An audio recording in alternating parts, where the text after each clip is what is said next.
All right, and I guess we're live. Welcome back welcome back to week 2 of our Final Fantasy Fridays with me, Jim the editor, and with me, as I guess is usual now, we've done it twice, is Sure, that's usual. Chris from Pokemaniacal. Hey Chris, how you doing? Fine. Ish. Nice to see you up so early. The barely audible grunt. But without further ado, do you want to get into this? Yeah. Let's do the thing. Let's do the thing. That thing that we do. Alright, well, for those of you who missed last week, or at least missed the end of the stream, we're just finished our first trial at the Besaid Temple, and we're heading to the ship to go to Kilika Island.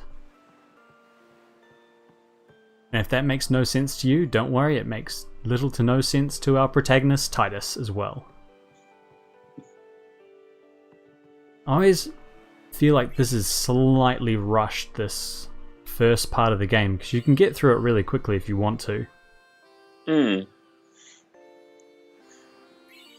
everything up to Luca and meeting Auron kind of goes by really quickly.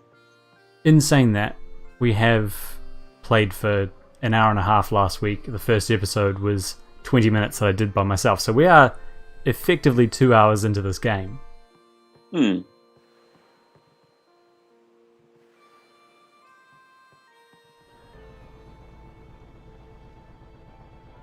Alright.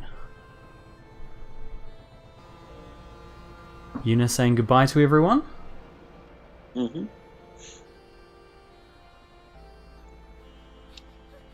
All the random people on the dock will give you stuff if you talk to them. I did talk to them, and they did give me stuff. Oh. Are you even watching?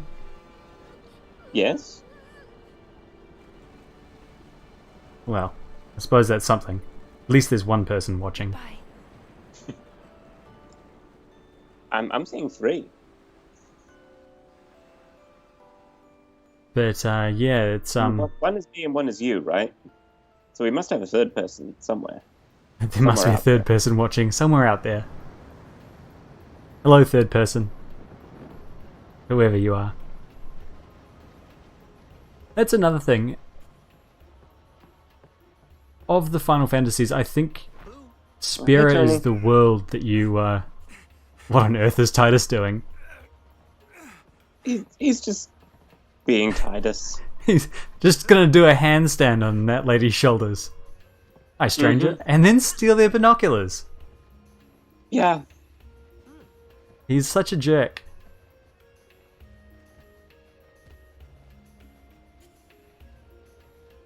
You're such a perv, Titus. You are such a perv. Yep. Just steal And he some got caught. binoculars, scope out Lulu's cleavage. Well, I mean, we did talk about it last episode. She is quite buxom. I cannot deny this. Hi, Tony. How you doing, mate? Nice to see you back. Thanks for joining us again.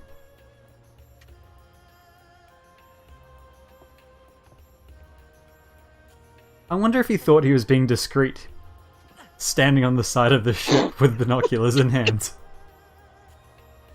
He's not a subtle guy, is he?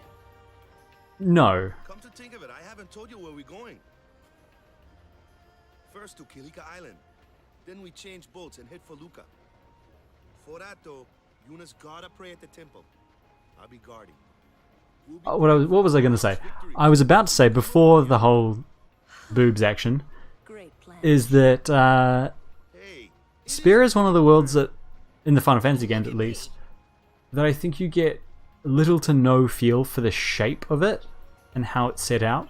I know they put the world map up every now and then, and you can look at the world map, theoretically. Great camera angle, that is fantastic. I'm just going to shoot from behind the mast. Of course we are. Word is that summoner's got noble blood. I heard Are summoners nobility? Don't say.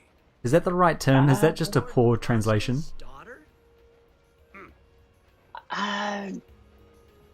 I really have no idea. I mean, I guess that they're just referring to her being the daughter of a high summoner. I don't know if Spira has nobility in that way. Except for, like, the leader of the Guado. Although we're not even told that that's necessarily aristocratic. It's just that Seymour happened to be the son of Lord Jiskel, right? Yeah. I don't think that's confirmed as like a dynasty, dynastic monarch. Do we meet any human political leaders in this game? I mean, don't think we do. Micah, but he's dead. Well, he's a religious leader. Yeah, but that's like the same thing. Like, it's a theocratic society, isn't it? Well, that's what I'm getting at. Like, I don't know if there is any political leadership that's separate from Yevon. Yeah, no, but even that doesn't seem to be dynastic. Not that we really see any kind of anyone of different generations. It's all kind of everyone's basically the same age, right? Or just like adult, teen, or old. I don't know. It's hard to tell. Yes. Everyone in Final Fantasy games is younger than they seem. Younger than they ought to be, yeah. I remember, although when I was growing up, I do remember thinking that, oh wow, they're so old. Squall was 18. Look, I still cannot get over the fact that Sid from Final Fantasy VII is like 31. He's absolutely not. I mean, about our age. That's kind of depressing.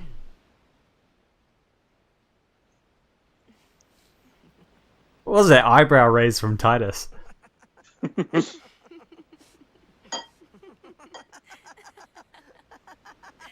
But yeah, as I was saying about the world shape, going back to that, in the other Final Fantasies, or at least in 7 and 8, as soon as you get to the world map, you can see quite clearly the shape of the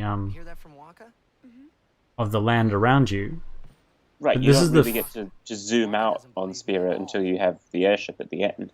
Yeah, and you never really, or I never really got the sense that I knew which direction we were going in necessarily. There's no reference that I can think of to cardinal directions at all.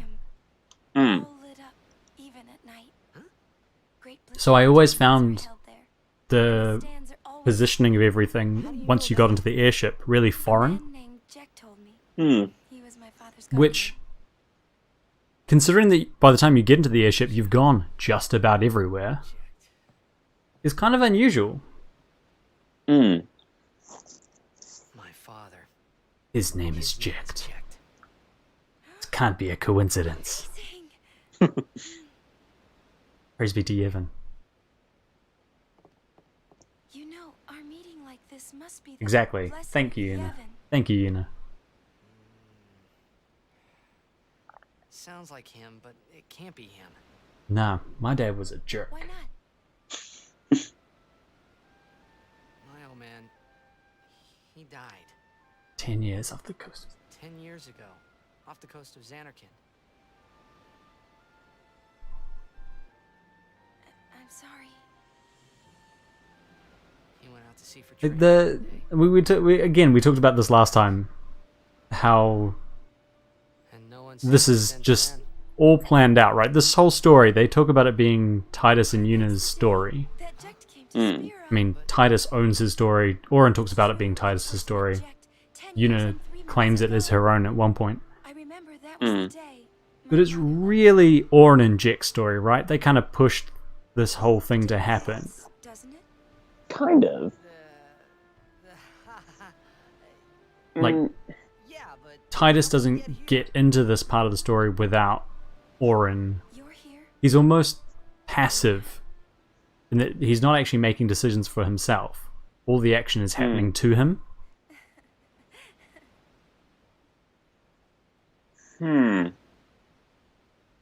Yes. Yeah, No, I don't know how far I agree with that. I need to think about it. No, fair enough. I need to Fair think enough. about that for a while. And in the meantime, we're being attacked by something in the water. What? Oh my god! What could it be? Oh, is it a turtle? No. Stingray. No.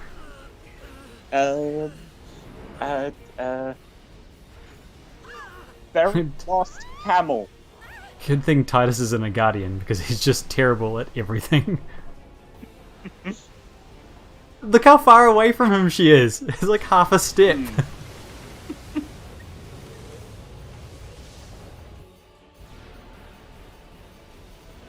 Sin. How have they not realized that already? There's a lot of bad stuff that can happen to you out on a boat. What do you think you're doing? I mean, Stick a harpoon yeah, and we'll all get probably. I mean, again, going back to the positioning of these places, I have no idea how far away Kilika is from Besaid. Lady Summoner. It's pretty close from my memory of the map. Wait, Yeah, maybe. Like, Sure. It's definitely a lot close. It's definitely a lot closer than like the distance from Makalania to Bevel. Which does feel quite close, because it's just the forest between them, right? I mean, what do they think that's gonna do? It's got to be one of the most futile actions in this game. A small little paddle boat that is powered by chocobos. Also, I now know that I didn't go down and talk to the chocobos and get all those things. Good thing we've got all the Albed primers already, because we would have just missed one. Yeah, well, I think all they're really trying to do is piss it off so it doesn't go for Kilika, right? Yeah, but I mean, how effective is that going to be? Shooting it with a harpoon when you're on a paddle boat. It doesn't seem necessarily like the an action that's going to be that effective. I'm almost surprised that Sin even notices. Just give everyone a little experience. Just forgot that I can attack that. So good. And I can lance at that. I quite like the concept of blue magic. I'm not sure if I quite like with how it's done in this game. What are your thoughts? Well, the fact that Kamari can only use it as his overdrive, I think, makes it feel a lot less. What's the word I'm looking for? Magic-y? No. It just feels like a lot less like it's a real meaningful part of his kit. It's just something that occasionally happens. Yeah, though, I mean, there are tricks later on in the game to mean that overdrives are far more common, right? Yeah. But it does seem kind of afterthoughty, I think. By the time you get to that point, the blue magic is just kind of really clunky in comparison to all the more straightforward things that you can do with everyone else. I mean, you can just attack, and I mean, I can't remember off the top of my head any multi-attack blue magic that he learns.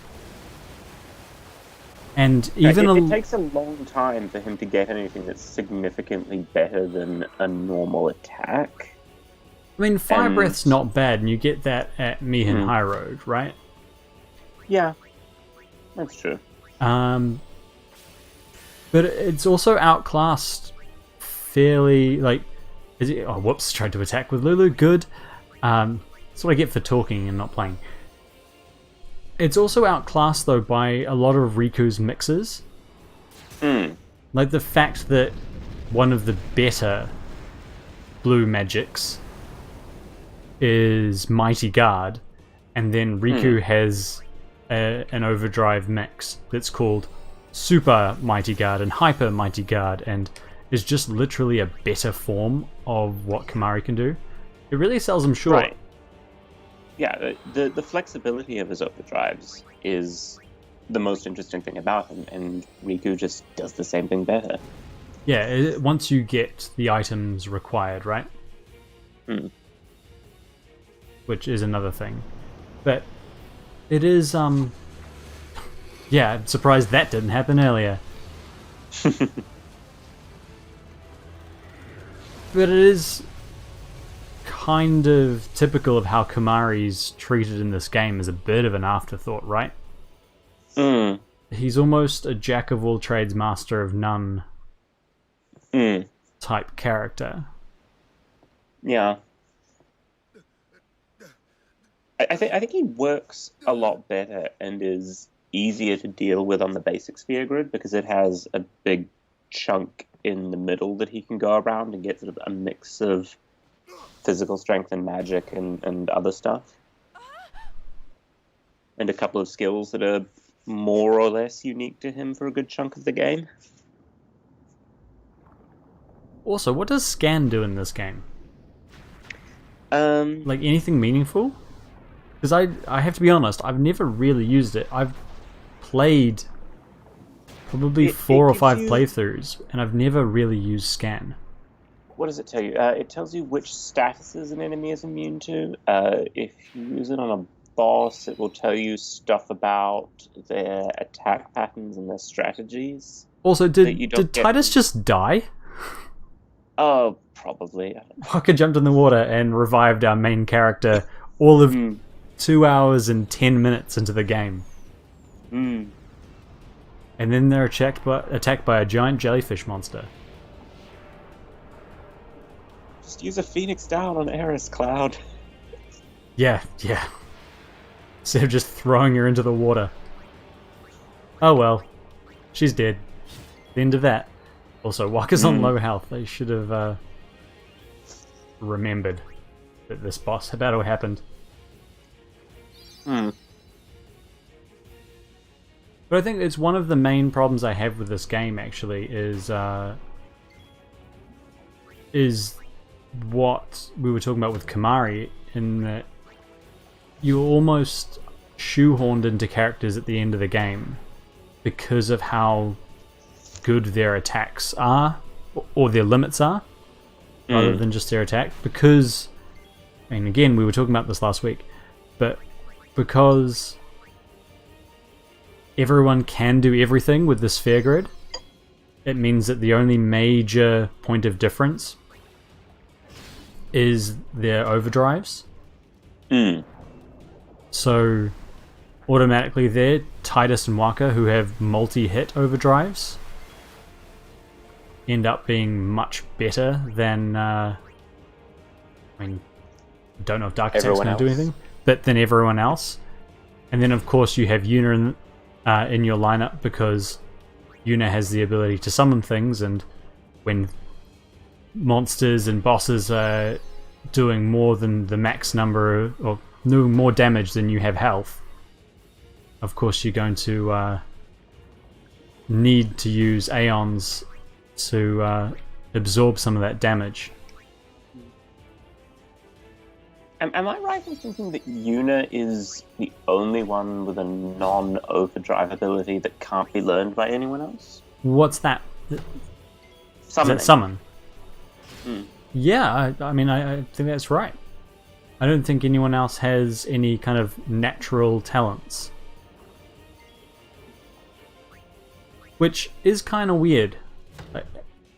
But as I said last week, I quite like the ability to mix and match. I just wish that the overdrive system had been a little more unique. Is this going to hit me because it's a named attack? Yeah, I kind of had that feeling with Final Fantasy VII too, but more so. You mean that because you could mix and match, the only thing that mattered was their overdrives? Yeah. Yeah, I can see that.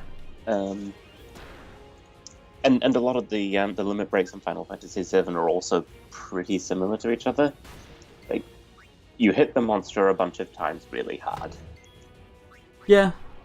I think it's kind of just Eris and Vincent that do different things. From memory, ish. I think a lot of, or some of Red's stuff is primarily focused on himself, right? Or itself. Oh yeah, you're right. He does have some different stuff. So it's not all just attacking. Mm. But yeah, I get that. I mean, in that sense, I suppose that Final Fantasy X does a better job of mixing that up. I think so, yeah. Oh god, I hate these ones. Tony points out Scan is also good for tracking the enemy's HP values if you're trying to milk them for enemy skills or something. Okay. I didn't know that... Yes, that is something it does. Mm. I didn't know that Lancet was HP dependent.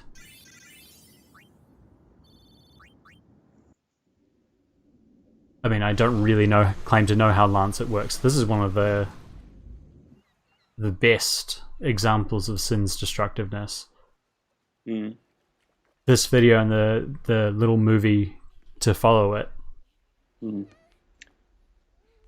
Yeah, I think Lancet in this game, I think it just works. You just use it once, regardless of the enemy's health, and it just goes, doesn't it? No, it doesn't. I know that at least I think Mighty Guard has to be used before you can learn it. Oh, okay. But we'll have a look when that comes. Oh, that hurts. Yeah. I can't believe that we just saw a baby dying. Mm. Like, that's... I mean, Square Enix. For a... just a... What's this game? Is it M15? I have no idea. There's no swearing in this game, is there? I don't think so. It's interesting. Considering how much swearing there is in Final Fantasy VII. And I think there's swearing in 8. I think. Or at least implied swearing, much like there is on your on your blog. Maybe it's different because When Sin attacked it's mostly Xanarkand that voiced. day, I woke up in Spira. Yeah, that's true.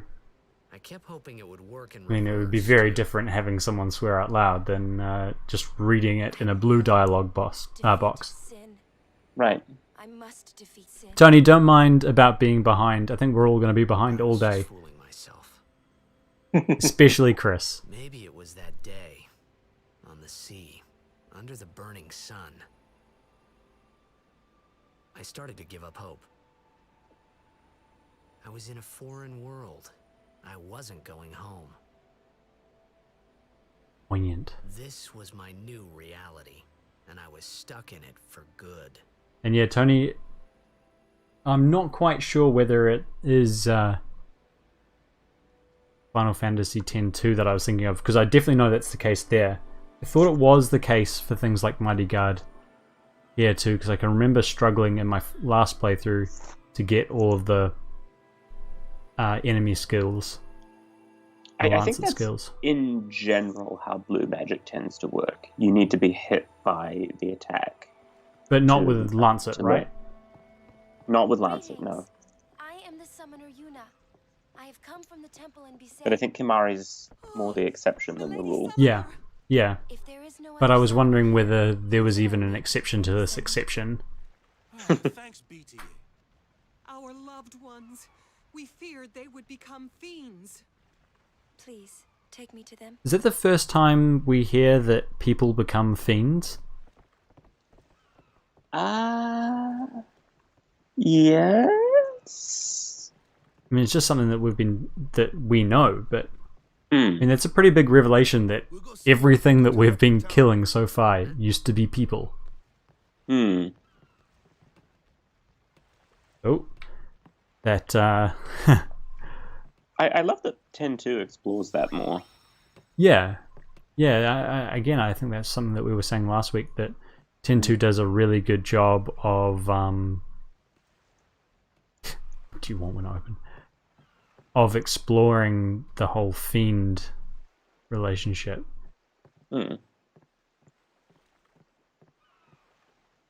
I kind of feel like that game is sort of almost more of a great big world building exercise than its own story. What's ascending?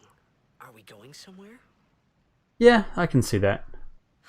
I can see that. You truly are clueless. Are you sure it's just your memory that's the problem? Thanks, Lulu. Being sassy. Dead, no guidance. I say this to Chris all the time. You learned a new word this week, didn't you, Chris? Did I? Yeah, it came up during our chats while you were watching Black and White, the Pokemon series, for one of the articles you're working on. Sorry, I know I should get what you're referring to, but I'm not. Oh, I'm not allowed to say it in your company. I just wanted to remind you that it exists. Oh. I'll let you think on it. Let you ruminate on that. In the meantime, we get the explanation about fiends coming here. Oh. That. Sad, isn't it? The sending takes them to the far plane, where they may rest in peace. Summoners do this? It's really interesting. What happens after the Aeons are gone? Because spoilers for everyone who has not seen the story, but by the end of the story, there are no more Aeons to summon. Hmm. And if there are no more Aeons to summon, then there are no more summoners. Then who does the sending?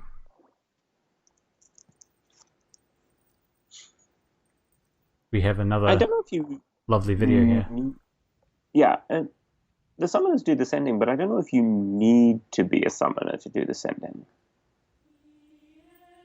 Really? I thought you had to be, which is why Yuna asked if there were any summoners around.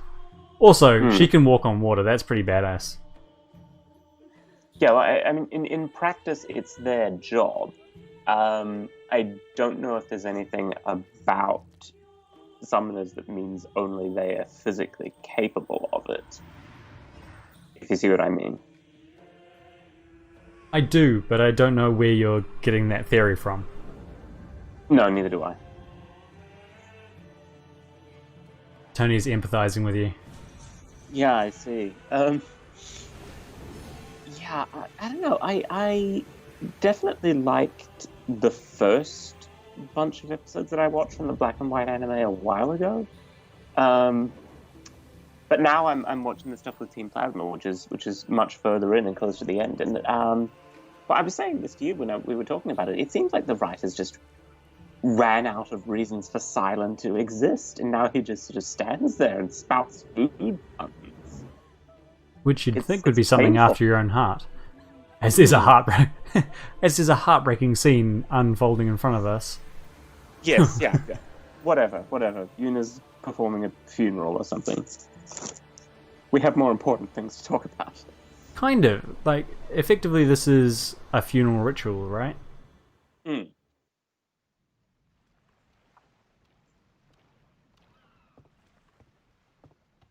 It's such a magical scene. Mm. I mean, quite literally, but also in terms of It must be tough, how, being a summoner. like, the role in which Yuna plays in these societies that she comes to visit, that summoners play, and the responsibility that she takes on, because we see her taking it on as she Until the... gets there. It's her first thought is, What's the end? can I perform the sending? Mm. Oh, Titus has said something. Everyone's looking at him. I got too close to sin and the toxin and sin. And the toxin? Mm. Oh, I hope I did okay. You did very well. They've reached the far plane by now, but no tears next time. I wish And we there see would never be Lulu next being time. caring and No sisterly more people towards being Yuna, killed by sin. Mm. considering she's been gruff to us the entire time. Everyone stood there watching her. Yeah, I well, think- the game It was strange. plays up and that somehow she's kind of horrifying. that she's I got a never wanted temper to see and it that again. she's a bit prickly. But like honestly, I think she's really nice. On that note, though, shout out to Anna Physic, who is one of your readers and one of my old viewers, who was very confused by our chat when she was watching the replay. Our chat about which one of Kamari or Lulu has the temper versus who knows what the other's thinking. Oh, right. What did we decide? Oh, no. I don't think it was necessarily that obvious that we were jesting, Captain Walker's waiting for you. and that we understood which one it was supposed to be. No, I thought I did, but after that conversation, I'm not sure anymore. Also, that's the most important thing Datto does ever. He comes and tells you that Waka's looking for us. Mm. Steal the chest. Steal the chest. Ah. No, I don't want to buy things. I just want the chest. Is there any chests over here I can steal? I love how it's just inherently part of a Final Fantasy game that you deliberately go away from where you're supposed to go because you know that somewhere around there they've hidden something that you can grab that will help you.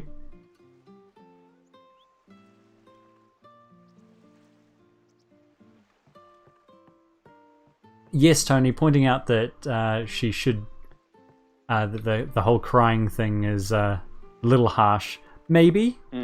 Maybe, but also she does it in a very, I think, kind and sensitive way. What occurred to me the last time I played this was that Titus seems really shaken by seeing that whole thing. Like, the idea of the sending ritual seems to be something that really bothers him. Well, it's something But, that he like- thinks about later, right? Like, he thinks about his mum, because everything has to come back to Titus's parents. But he thinks about his mum later on, and how she was never sent.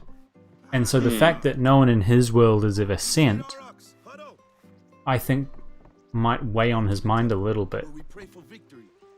Yeah. Does he have reason to think that those people become fiends, though? Yep. Like, wouldn't he assume that that's just a thing that happens in Spira? Waka. Yeah, but then we have the Farplane scene, which Good. is interesting as well. But is this right?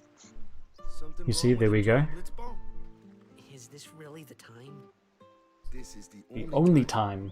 The players fight with all their strength. The fans cheer for their favorite team. They forget pain, suffering. Only the game matters. I have a feeling like this is the attitude that people at the moment want to have towards sport and coronavirus. Whatever you say. The problem is, Let's play. And we like, there are a whole lot of arguments, or there were a couple of months ago, about restarting sport in the US. temples beyond the jungle. In particular, Let's go. baseball. There are a whole lot of sports commentators saying that baseball was missing a trick by not restarting. The problem being, well, rather, not restarting and thus taking kind of a captive hold over the public who was still at home. The problem being that it's not really comparable, is it? That what isn't? Sorry? The coronavirus versus Blitzball is not Oh. really in She wants you with the us. coronavirus and What? baseball versus Blitzball and Sin. I want Well, it kind of is, because large groups of people be my attract guardian. sin. You know what? Yeah, but you can't station a whole bunch of Crusaders and Machina around the baseball stadium to ward off coronavirus. You can make everyone wear masks, I though. just want him nearby. Yeah, I still don't think that would work. That face from Waka. That face from Waka. Shout out to the other two people that have joined us now. Let's wait till later. Tony, Oh. you have some friends. Wow. Maybe. I'm sorry. I shouldn't have. I shouldn't assume, There's Tony. nothing to be You could sorry hate them. about. I'm just not really sure what's going on. Me too, Titus. Me too. My apologies. It's like my general approach to life right now. I know you can empathize, Chris. Mm. Do you really ever You understood can't what's see, going I'm on? sticking my tongue out at you. Mm. Oh, yeah. Typical response. Something's written here. We can read this. Can we? Yeah. It says, Tipsverse Vikoyu? Vikoyu. Oh, yes. Totally. See, now this is one part of the game that's going to change completely from how I normally play through this. Because normally I just grind and grind and grind here. Yeah, let's not do that. No. I wouldn't do that to everyone watching. The three of them that are watching. I wouldn't do that to them. I mean, I hope you wouldn't do that to me either. Oh, I would totally do it to you. That weakens enemies and kills, but when Alonso uses it, that Bastards. Yeah, well. Sounds cool. And here goes the tutorial of the Lancet. Of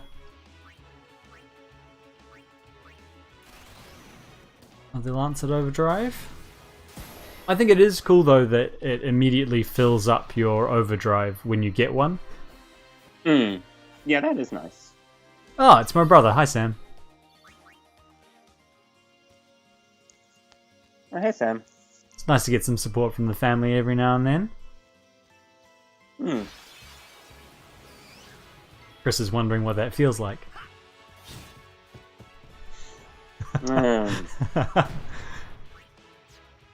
How you doing, Chris? Your family all well? Going, crying the hell out of this As far place. as I know. As far as you know. Is it nice being back in New Zealand?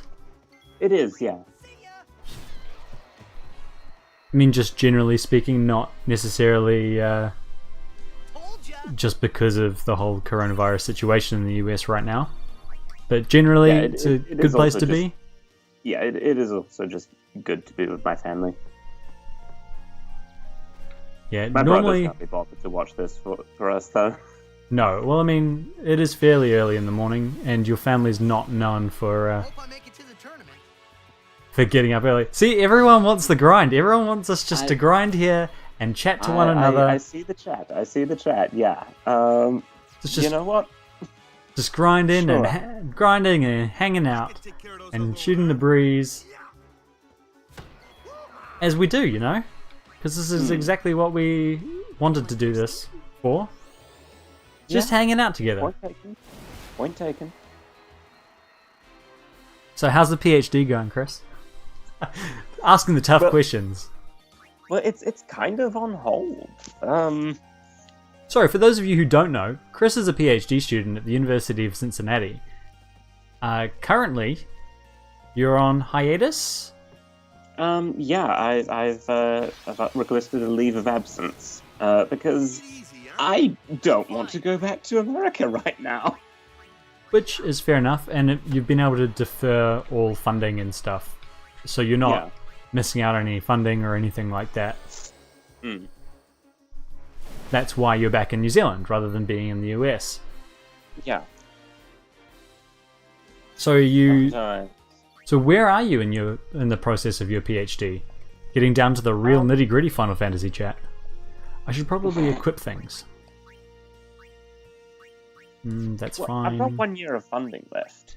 None of these are going to be helpful. So Poison it's one. kind of just, can I get all the work done in that year? And Can you?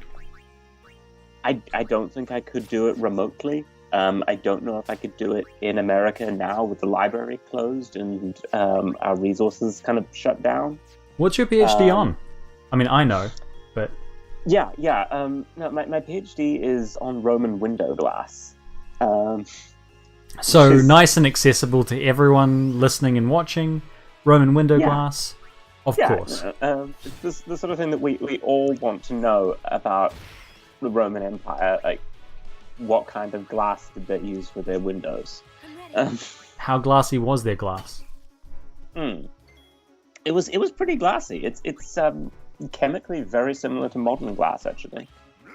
So what do you... In comparison to medieval glass, for instance, it's a lot more like ours. So what do you mean by that? The chemical makeup is more similar. It's based on more similar ingredients. It's a soda lime glass that uses sodium salt as a flux. So what do you mean the ingredients are different? Minecraft has taught me that if you put sand in a furnace, it turns into glass, and that's all you need. You know what? Close enough. So what, you use a different type of sand, or you have different additives to the sand? Well, it's really hard to melt sand. So you need an additive called a flux that will cause it to melt at a lower temperature. It's the most scientific Final Fantasy playthrough anyone's ever heard. Yeah. This is educational. I'm an educator. There's a bunch of different chemicals that you can use for that, like mostly alkali metal salts or alkali earth metal salts. So things like sodium carbonate, which the Romans get from dry lake beds in Egypt. There's a place called Wadi Natron where this stuff is mined. But whereas in the medieval period, in Europe at least, they use wood ash as the flux, so that they burn plants and then use the ash to mix with the sand, and then that helps the sand to melt down. And that's mainly there's some sodium in there, but there's also like a mixture of potassium and magnesium salts as well. It's much more chemically heterogeneous. Right. If that's a word that people know, I don't know. So what's the result of that? Like, what's the end result of the two different fluxes in terms of what you could see with your eyes or feel, I guess? Well, because it's more heterogeneous, medieval glass tends to be a bit murkier in color. Right, so it's still clearish. Yeah, you can get high quality glass with a wood ash flux, though. It is possible. It's just a bit harder. It's not easy to tell a lot of the time. Ash glass does degrade faster, is the other thing. Right, and that's not degrade in the sense of is it even a myth that glass starts to flow over time because it's actually just a liquid? Oh yeah, that's total bullshit. Yeah, that's Hey, no swearing on my YouTube channel. Yes, swearing on your YouTube channel. No, you're the second person to swear in 2 weeks on this channel. Only ever happened when you're around. So clearly my fault. But no, that people say that you can see that glass in medieval windows has sort of flowed down or melted down a bit, and that this is because glass is technically a liquid, and it's not true. You can see on medieval window panes that sometimes the bottom edge will be thicker than the rest of the pane. But that's not because the glass has flowed downward. It's just because medieval window glass is shit. It's quite difficult to make it flat and of a uniform thickness. Right, because there are a whole lot of crazy theories about that, right? Yeah. No, fair enough. Sam's making fun of us for talking about glass. Thanks, Sam. Yeah. I mean, reasonably. Yeah. I think most people probably do not care as much about glass as I do. And, I mean, that's fine. To each their own. But it's good to have something that you're excited about, and that you enjoy. So what do you do with the glass then? We've covered the basics of glass. Well, what I was doing last year was chemical analysis on some pieces of window glass from a site that my advisor excavated back in the 90s. So you went to a site and stole glass from that site with people's permission. Steal it. I didn't steal it. I borrowed it and crushed it up. I had a certificate from the Israeli Antiquities Authority and everything. But yeah, I and I wasn't taking it from the site either. Actually, I was taking it from a storeroom. So someone else. You were still taking it from the site. There was just an intermediate involved. Yeah, sure. And what period was the glass that you were looking at? It's Imperial Roman. And for people that don't know when Imperial Roman is, well, primarily my stuff was 3rd and 4th century AD. That's quite late as far as Roman stuff goes. Yeah. I mean, depending on who you ask, but people who argue that it goes much later than that are wrong. And you can all quote me on that. I've been saying it for years. Yep. Oh god. Titus's lines. Ugh. I do miss them being written on the screen. People working in glass say that Roman goes up until like the 9th century, because that's when the industry changes over from a natron salts glass formula to a plant ash formula. In Europe. In the Middle East. In the Middle East too. Yeah.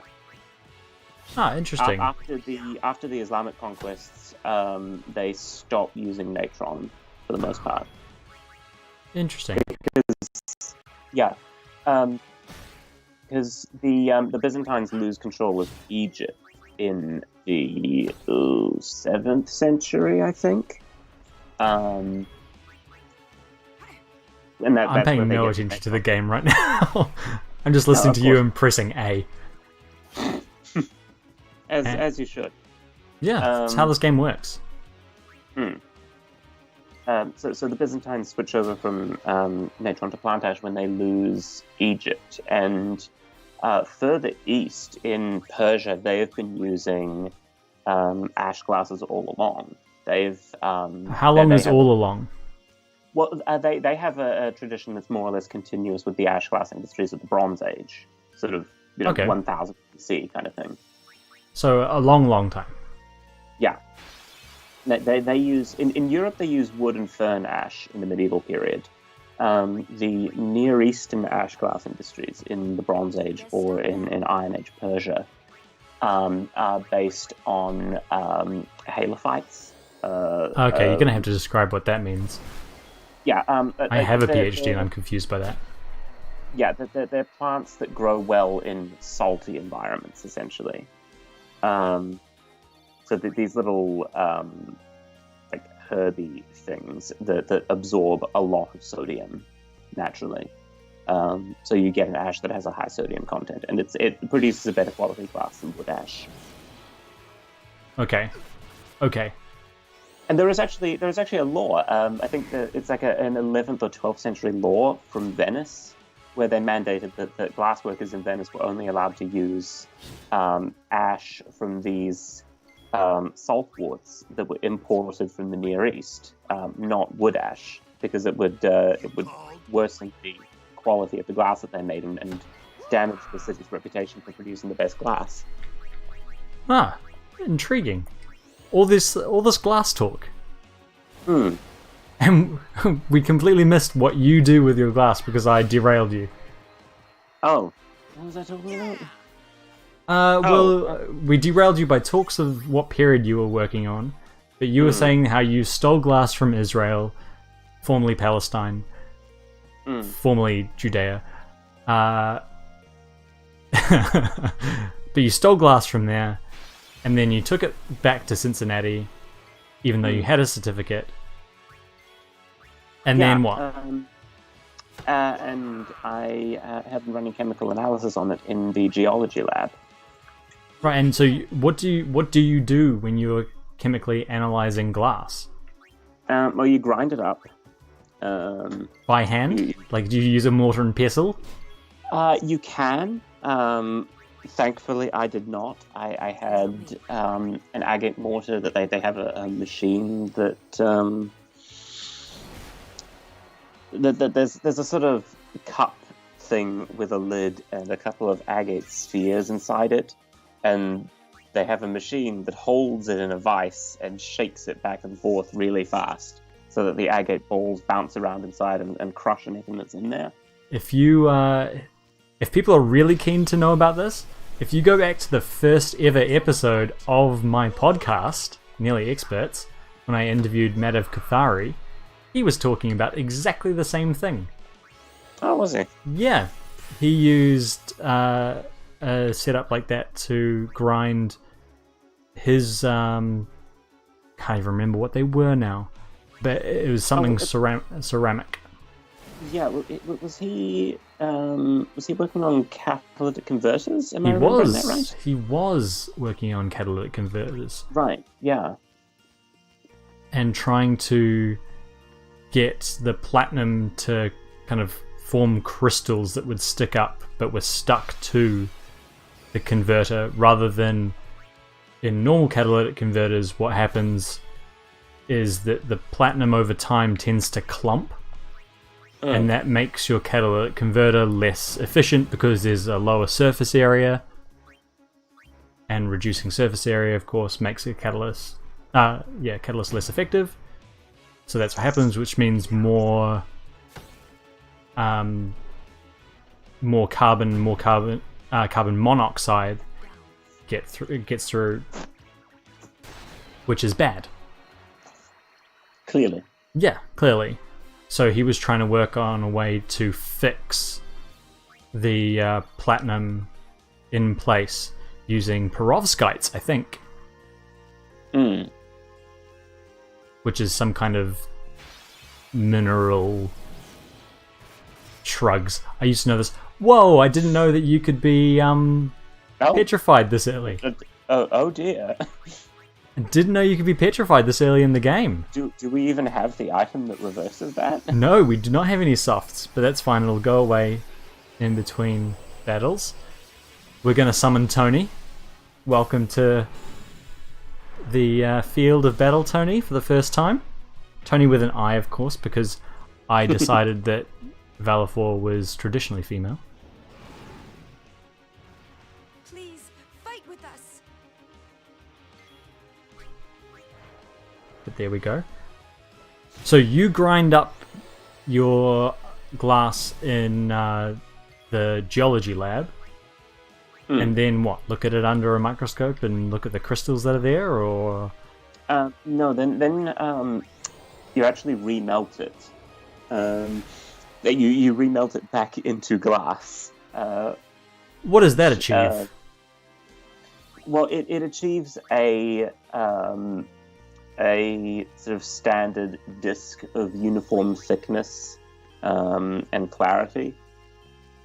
Right, so it makes it more uniform. Which you can then slot into your XRF machine to zap it with X-rays. Right, and what do the X-rays do? The X-rays are blocked or transmitted to different degrees depending on what elements are present in the sample, because different elements will deflect X-rays to different amounts. Nice. So it tells you the chemical makeup, and you do all this. Like, I had the XRF machine was operated by a professor in the geology department, but I ground up the samples and produced the discs. Yeah, that's quite cool that you, as an archaeologist, kind of have the know-how and just the ability to do all of that. Me, as a former archaeologist, I have no idea how to do any of that. Yeah, I mean, they had to show me how to do it. And I do also have some lab experience from my chemistry undergrad. But, yeah. I also just really quietly like the fact that I've been able to distract you from the fact that we've been grinding for the last 20 minutes? I know that is exactly what you've been doing. Hey, you got to give the people what they want, and 2 Yes. of our 3 people watching wanted this. So shout out to Tony and Sam. And I don't think anyone claimed to know anything about golf, Sam, to be honest. Yeah, He's quoting certainly not something, Chris. right? Pardon? He's quoting something, right? I don't know the reference, but he's quoting something. I may be quoting me. Although that does assume that he's watched other videos of mine. Which, I mean, he does occasionally. He's the best of my siblings with that at the moment. Claire's letting the side down. Get it together, Claire Bear. I know. So that's what you do for your PhD. You steal glass from a war-torn region of the world. You bring it back to America, like the great white savior you are, and then you destroy the glass, only to make it back into new glass, and then fire X-rays at it. Yeah, that just about covers it. Good. I'm glad I didn't have anything mixed up there. Told ya. Didn't misrepresent anything. No, that is accurate. Good. So, what got you interested in glass, of all things? Because it's not something we did together when we were undergrads. No, I did an essay on it for one of my PhD classes. Because in the US, you do like 3 or 4 years of classes as part of a PhD before they will even let you choose a topic. But yeah, I did a project on it, and I thought this is really interesting, and then I did a master's on it, and then I thought, yeah, you know what, there's nothing else specific enough for a PhD that I'm this interested in, so why not? Fair enough. Why not? It's a good question. And you have a year left of doing that. How much more grinding and stealing of artifacts do you need to do? Probably no more of that. I mean, there aren't any more summers that I could use for that, even if travel were possible right now. So you couldn't go next summer in preparation for your last year? Probably not. Even if that were possible? Or if I were, it would probably be on my own dime. Yeah, it's so hard when you get funding for travel. Ugh.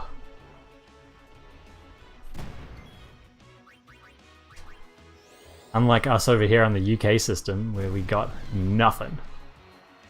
Nothing for nothing. Oh well. Do we think we, I mean, we could just get destroyed by Lord Ochu, but do we want to take him on? Do we want to use these, I'm not going to stop you. Or do we want to use these sphere grid points? It probably should. Probably should at some point, yeah. But one thing that is interesting about this game is that the difficulty curve is so low.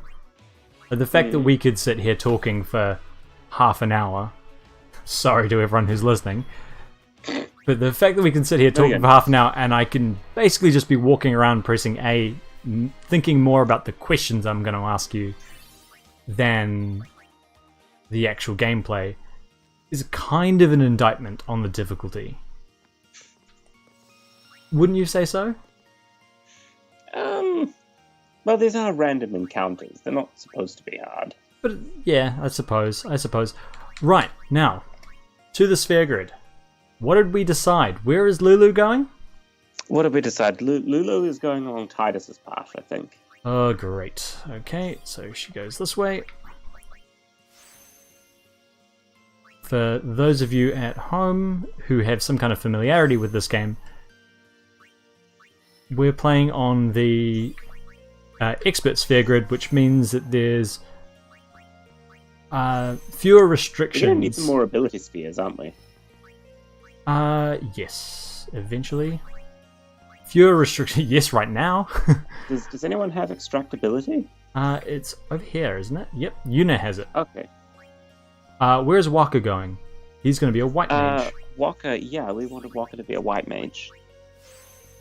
Alright, well, we'll take him down that way because he gets some strength by going this way. But we won't move him just yet because we need to get some ability spheres. Where's Kamari going? I don't think we'll come back to him. Titus, he's going somewhere Titus that is gonna be a black mage. He's going to be a black mage. Okay, well, we'll put him there. And Sam is correct. You can't get ability spheres unless you've got extractability, which we do have. Yuna was going to be Waka, wasn't she? Yes. Okay, and we can now do a little bit more grinding, but using Yuna to extract some ability spheres. So, Sam, you are correct in theory. Without using that... Just not in practice. Yeah, without using that, you can't get ability spheres here. But with extractability, you can. But it's going to be slow going. So, yay, more grinding. Would you like to talk a bit more about your PhD, Chris? Why don't you talk about yours?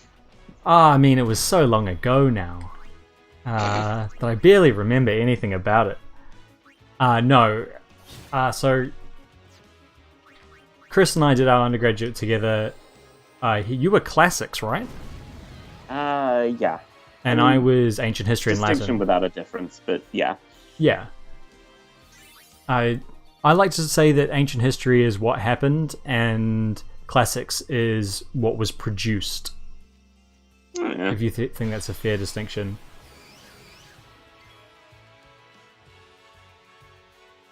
Good old Sam hedging in the comments. It's okay to be wrong, Sam. Good. But yeah, so I did my undergrad in ancient history and I continued along the history lines, even though I kind of had a foot in the archaeology camp as well.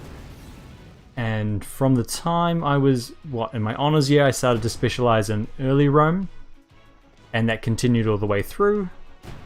What is early Rome? Good question. How early is early? Depends who you ask. There will be different answers for different people. What I did, my PhD was 650 to 350 BC, which That's in pretty terms early. of Rome is fairly early. It's not the earliest, but it's fairly early. 600 years before my glass. Yeah, exactly. If people know the traditional periods of Roman history, then they'll recognize that that's the middle of the monarchical period, middle of the monarchy down to kind of the end of the early period of the Republic. So I covered the transitional period from monarchy to republic in the traditional sense of those terms. So that's what I looked at, and specifically I looked at the question of Roman civic identity. The title of my thesis was "When is Rome?" Developments. That was a good title. It was a great title. It was handed to me actually during my masters by one of my good friends, David Barrett, who was also on my podcast a long time ago.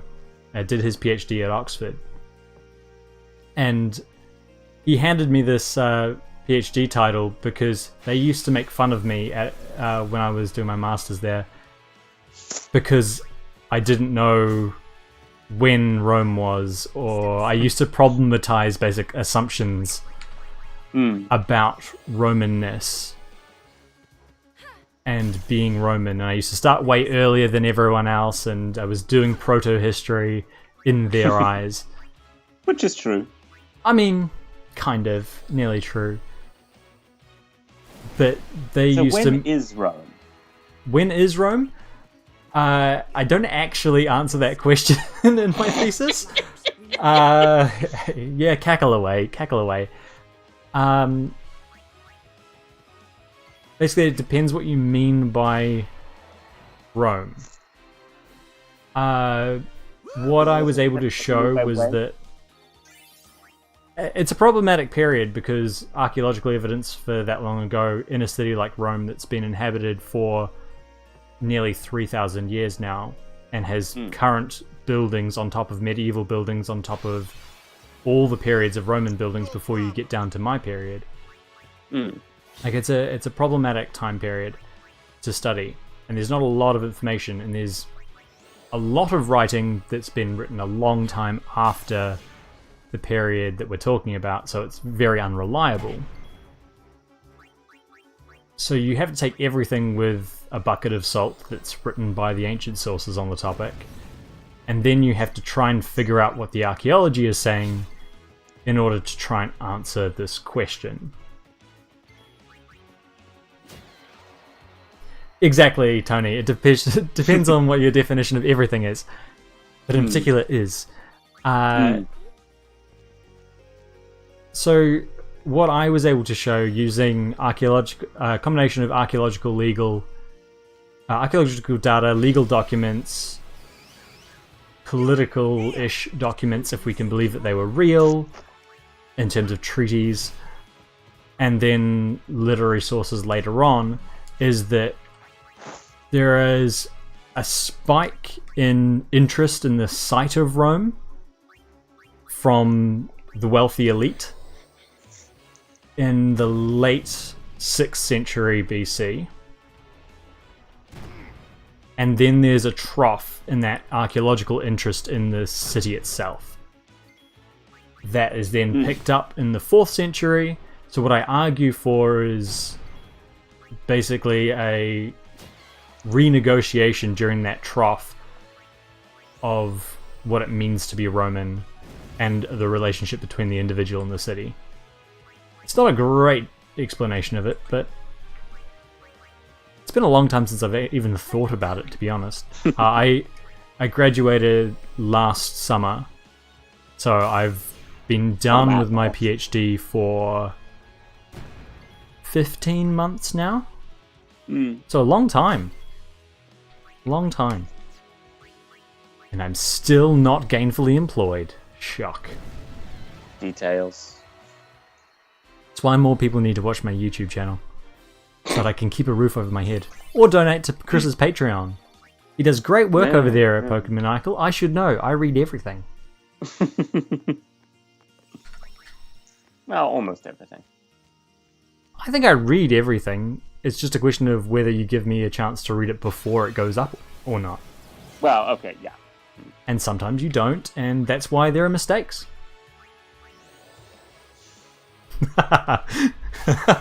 Just a sea of outraged silence.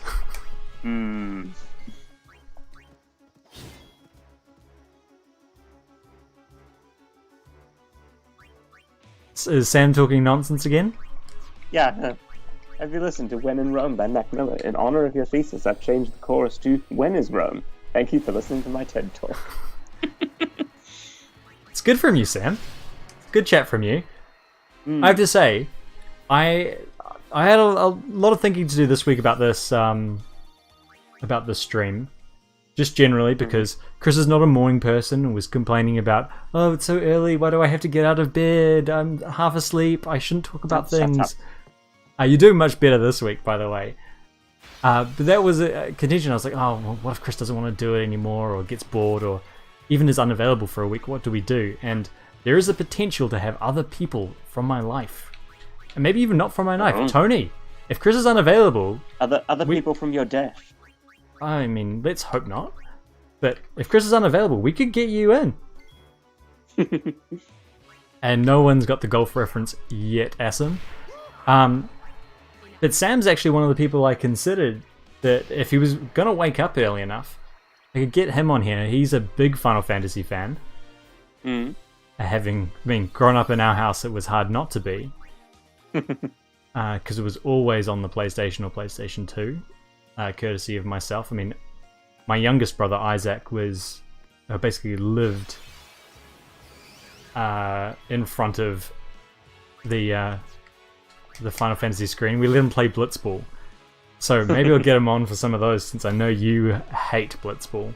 Don't know how much of that will play on this stream at least, but... And Sam, I would love to give Cam a holler.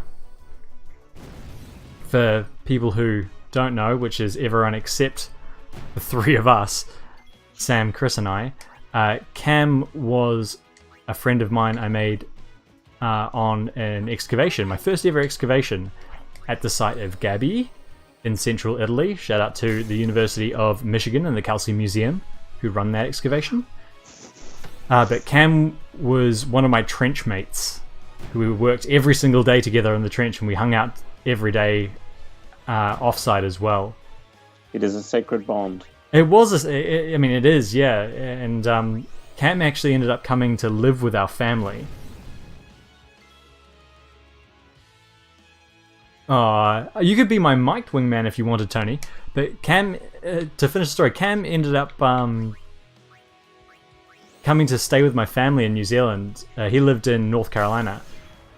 He stayed with us for 6 months in the end. I got him a job at the bar that I used to work at, and he hung out with us and toured the country a little bit. And yeah, it was a great time. He used to come with me to university and just hang out and play games on his 3DS while I was sitting in the back of biology class. That's almost certainly the reason I only got a B+ in biology, is because, I mean, for one, they were 8 a.m. classes. So, I mean, who's going and listening to biology at 8 a.m.? I have to be upset at getting up for 7. Yeah, it's different though, being in class versus sitting at a desk talking to your best friend, Chris. For the record, Sam, it's Moeller. But yeah, a couple of years ago, more than a couple of years ago now, Cam decided to cut all his cables and delete all his social media accounts and stuff like that. So I only talk to him when he occasionally signs on to Steam. It's the only way I have of communicating with him. Last I heard, for a while he was working in a brewery in North Carolina. This man, his degree was in archaeology. He has a degree in like proper archaeology as well, Chris, not classical archaeology. Oh, really? Yeah, so I think he did some work on Native American sites.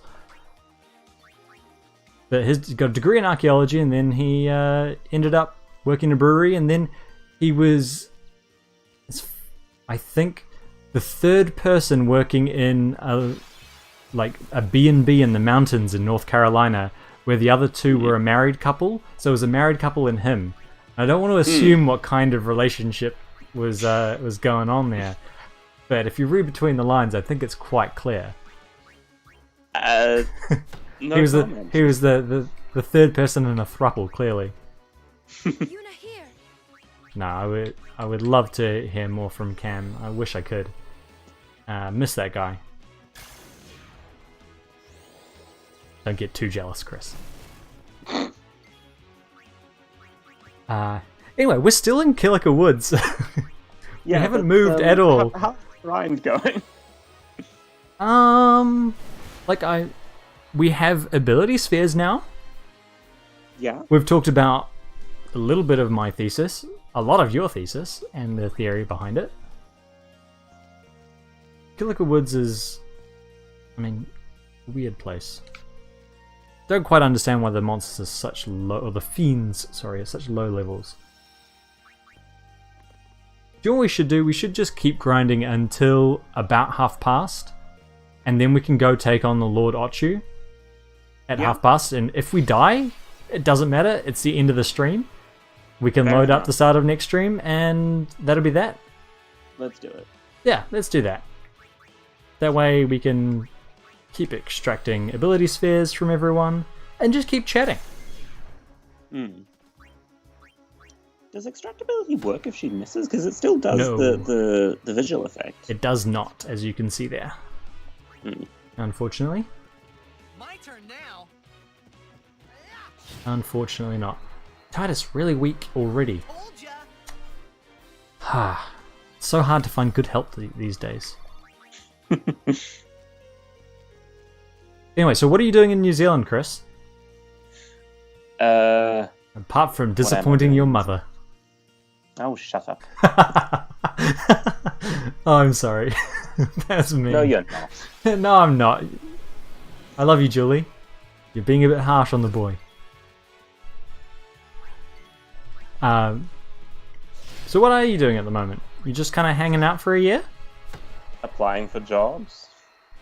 Yep, fair enough. What kind of jobs are there out there for a 3/4 of the way through a PhD in classical archaeology student?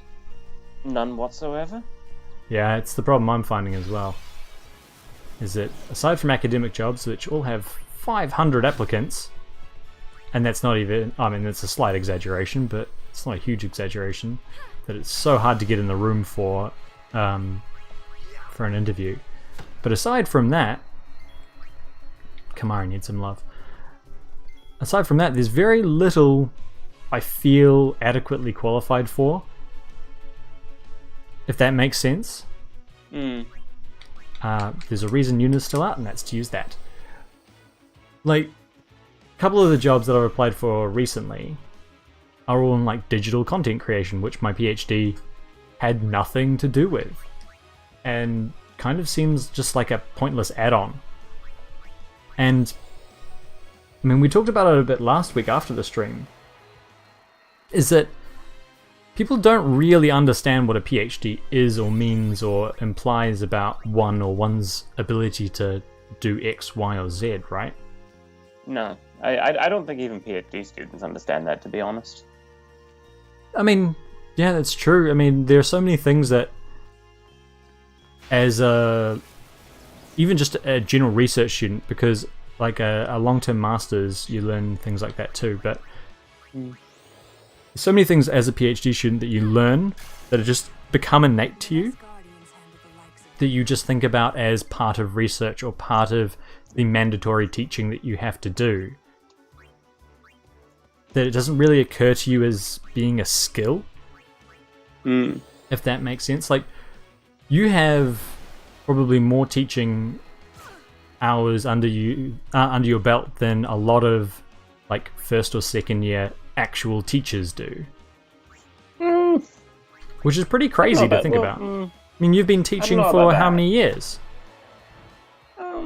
Well, a few, but like you tutored for what, a full calendar year at Auckland, and then you've tutored and lectured for how many years at Cincinnati? I'm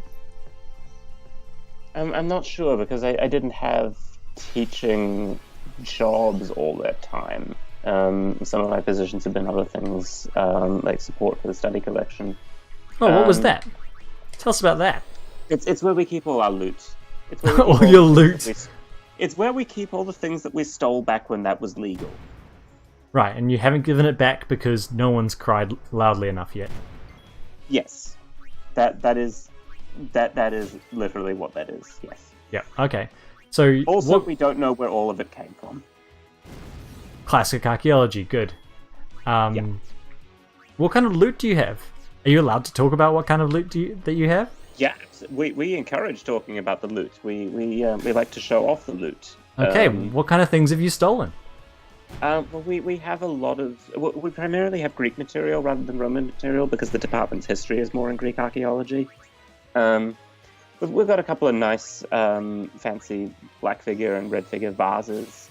So for those who don't know, those are Athenian vases from what, the late 6th to the early 4th century? Yeah, basically. Yeah. I'm stoked I still know that. It's been a long, long time since I've done anything to do with pots. What else we got? We've got a very nice collection of terracotta lamps. Roman, mostly those. Nice. What have we got? We have a whole lot of potsherds, because there's always potsherds. we have some casts of a bunch of Linear B tablets, which is very cool. So what's Linear B for the 2 people that are now watching? What's Linear B? And the at least 6 that are going to watch this later. I mean, shout out to those 6 people. Is the ancient script of the Mycenaean people, the people who ruled Greece during the Late Bronze Age, which it's the language is Greek, but it's a different writing system used for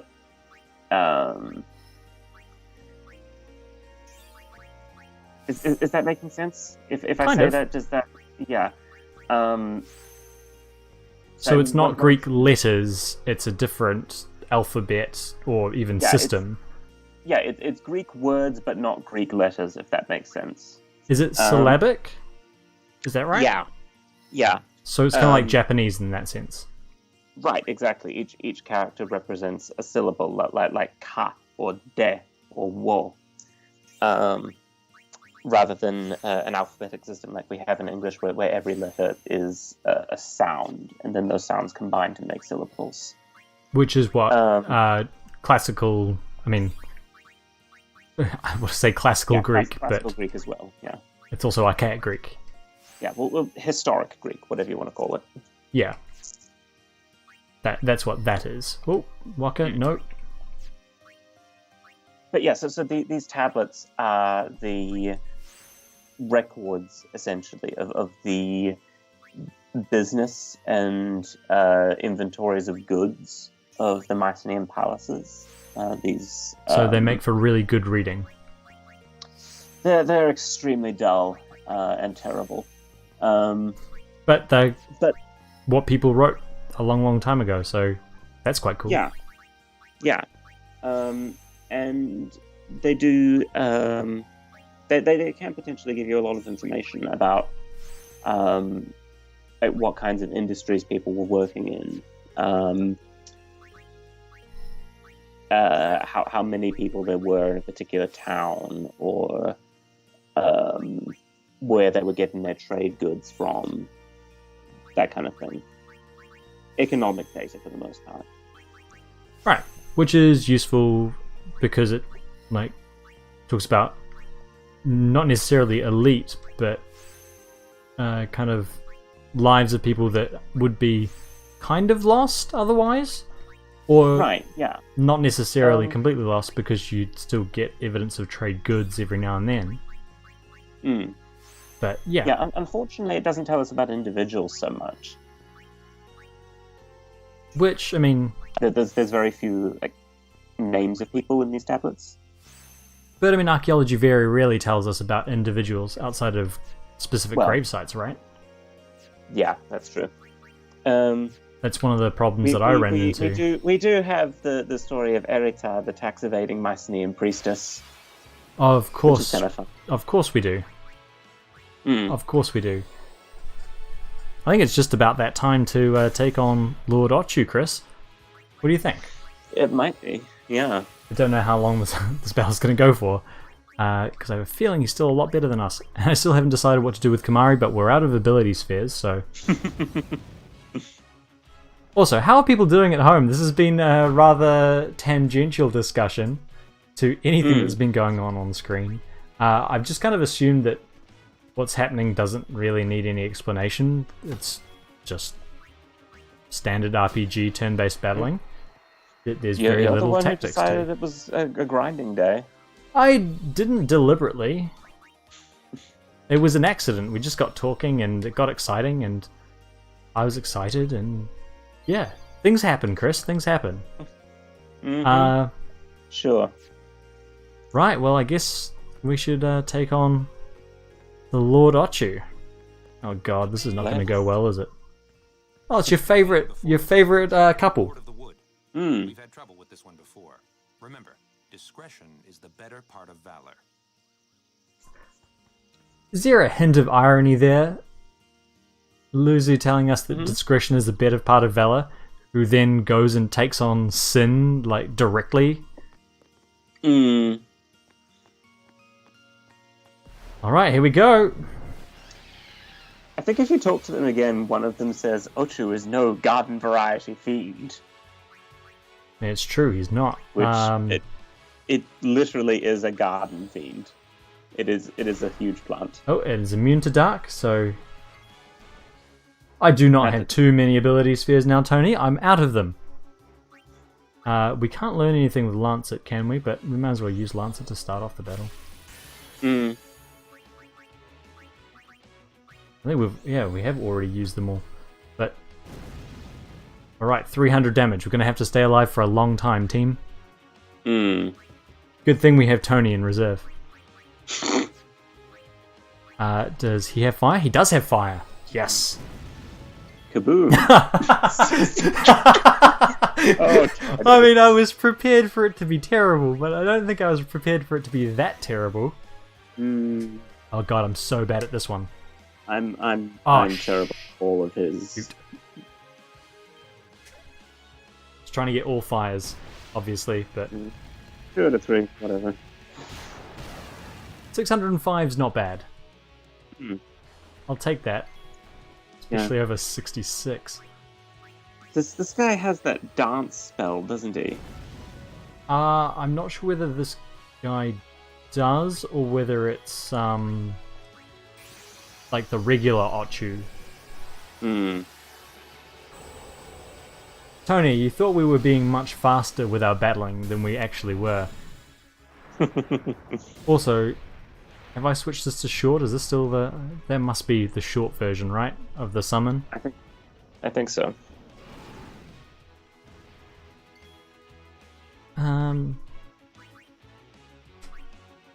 Yeah, let's see how that goes.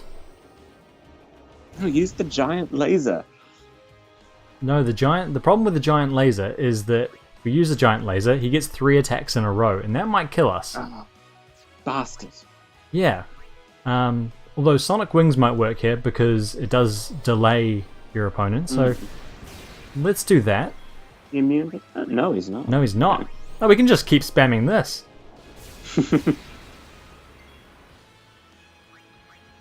Oh, no we can't. Turns out, cannot.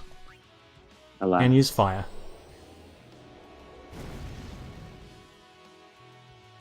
So this is fine. Oh god, he's gonna heal himself, isn't he? Oh, jeebus. Oh, you bastard. Wake him up. I mean, I may as well use Energy Ray while he's asleep. It might wake him up, use but... the giant laser. Come on, Tony. I mean, that's alright. Let's hope he doesn't heal that up too quickly. Oh, god. No, that's not fair at all. Hey, we did it. Overall, I think that's a win for us. I think we're doing alright. Yeah, this is fine. Surely Earthquake can't hit us. We're flying type. Flying types are immune. Yes! The Pokemon rules do work everywhere.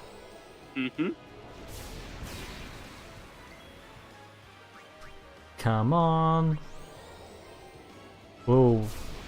Just need Velafor to hold on enough. Oh, do I...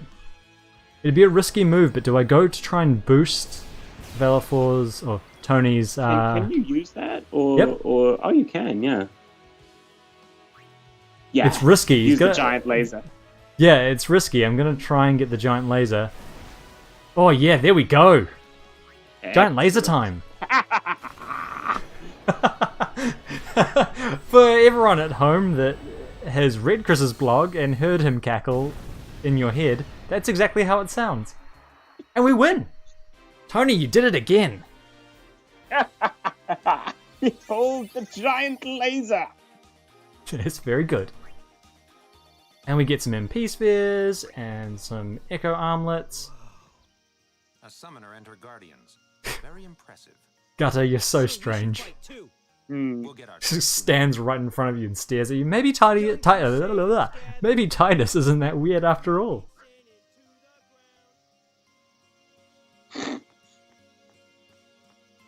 Maybe we're the weird ones, Chris, with our understanding of social mores. No, No, definitely. no. All right, well, It is that time, Chris. As much as I hate to say it, it's 9:30 in where I live. Is this? Yeah, it's been an hour and a half. Mm. We've been going for a while now. I think We it's time to say goodbye to him. We haven't actually gone that far in the game. We've done a boat ride and gone into a forest. Mm. So, I mean, prepare for some plot next time, I think. We can wait a week. Yes. Anyway. Surely you've done enough grinding. Probably, maybe. We'll see. But, anyway, thanks everyone for joining us. Record 2 contributors in the chat, which, it's twice as... We'll have finish, 4 We'll have 4 Tony's next week. comment, there are a lot of parallels between Spira and the world of Pokemon. Agreed. No time to talk about it, but... Hard agree. We can look forward to an article maybe coming out on Pokemaniacal at some stage about this. Who knows? Don't make promises you can't keep. All you need to do is become a Patreon don't for make Chris and promises then I tell have him to to keep. write it. Oh, God. Anyway. Thanks everyone for watching. Thanks to all of those people who didn't join us live but are watching later as this goes up on my YouTube channel. Please, if you want to see more content, join us live. It's much more fun when you can interact with Tony. He's a great guy, really. And me and Chris, but it's mostly about Tony, let's be honest. Of course, yeah. He's the real star of the show. Anyway, for me, I've been Jim the Editor. That's Chris from Pokemaniacal. Thanks for watching, and you're going to hear from us next week.